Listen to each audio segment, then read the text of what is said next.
Roland Vanderspeek is the deputy PI Vanderspek, and he sort of is working through all of this stuff. But I think we're looking at possibly observing the ecliptic fields that were skipped as part of the primary mission, and some other configurations too. So there are some interesting changes with the extended mission. So Roland figured out that the data compression is actually working 3 times better than we thought. So we're going to change the FFI time cadence to 10 minutes instead of 30 minutes. We're also going to get more sky coverage, like I mentioned. The additional time coverage will help us refine orbital periods, smaller planets, and longer periods for more data. There's the KEOPS mission that I don't think it's launched yet. It's supposed to launch this quarter, but I couldn't find any information on the current state of it. If anybody knows, chime in. But this is a small space telescope. Small in a sense, it's bigger than the TESS telescopes, which are 0.1 meter. This one is 0.32 meter. But the idea of it is to point at a specific star or a specific field to follow it with higher precision for some period of time. It's a European mission. It has other goals other than TESS, but they do have some time reserved for TESS follow-up. And then finally, the James Webb Space Telescope. If you've been anywhere around astronomy, you know this is coming. It's been coming since I started my astronomy path. It will be a fantastic instrument, 6.5 meter telescope, launched hopefully in 2021. Is that still accurate? Anybody know? We'll go into L2 orbit, 1 million miles away from Earth, and it has a mission duration of 5 to 10 years. We can use this to do direct imaging of some exoplanets because it has a coronagraph.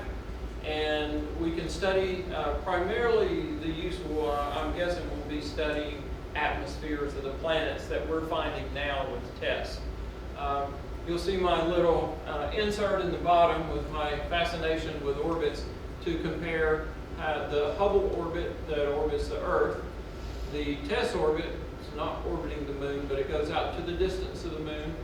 And then the James Webb will go way out here in L2.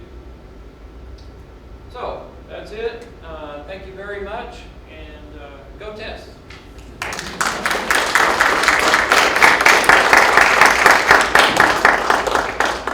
Go ahead and take questions.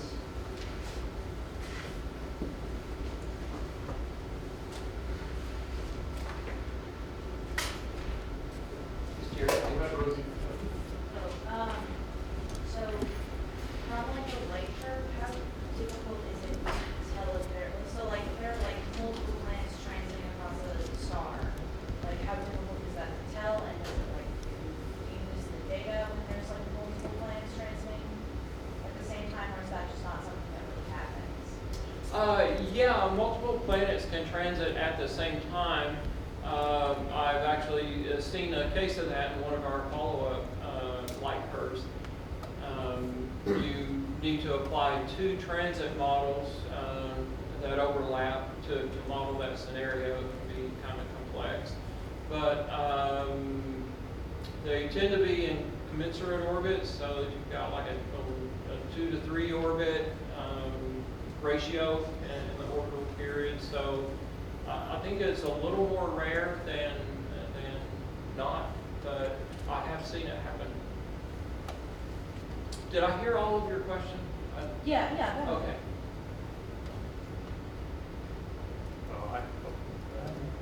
How long is the extended mission supposed to be? Well, the one that's approved now is 2 years. And the spacecraft, though, is good for, I don't know, something like supposedly 15 or 20 years, I think. There's hopes that it will be left running. You can imagine that it can be quite useful for finding things that might smash into Earth.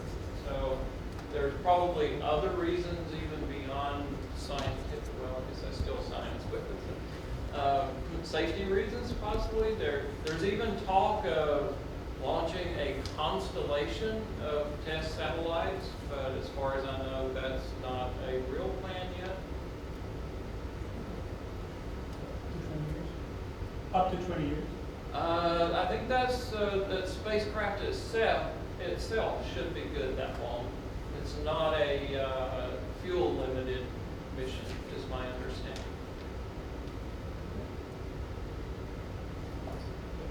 What is the criteria besides mass added to the survey eventually? Can someone repeat? Will there be criteria besides mass added to the survey eventually? Probably not. I honestly don't know, but I wouldn't expect that to be the case. Probably to find longer period planets, smaller planets by stacking more data and beat the noise down. Study new regions of space that we weren't able to study in the first primary mission.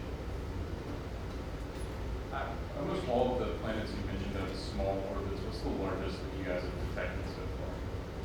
Oh, largest? there's tons of large ones. I think the largest planet is on the order of about 20 times the radius of Earth, or about 2 times the radius of Jupiter. That wasn't necessarily discovered by the TESS mission, because those are the planets we discovered from the ground with the Kelt survey and other ground-based surveys.